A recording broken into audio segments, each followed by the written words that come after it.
মানুষ শুধু অর্থে পরিবর্তন হলে হবে না, মানুষকে পরিবর্তন হতে হবে মানসিকভাবে, কায়িকভাবে এবং বাচনিকভাবে। মানসিকভাবে কীভাবে, কীরকম?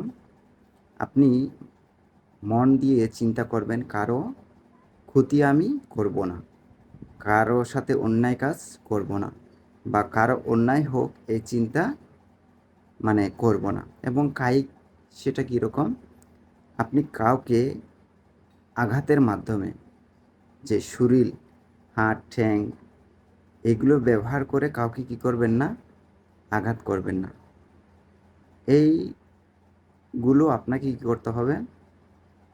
মানে চিন্তার মাধ্যমে কাজ করতে হবে। এবং বাচনিক যেটাকে বলা হয়, বাক্যের মাধ্যমে কাউকে আঘাত করবেন না। গালিগালাজ বলুন বা অন্য কোনো দিক দিয়ে হোক, মানুষ বিভিন্ন কথার মাধ্যমে মানুষকে কী করে? আঘাত করে থাকে। সুতরাং আপনি কাউকে বাচনিকভাবে আঘাত করবেন না। এগুলো মাথায় রাখতে হবে।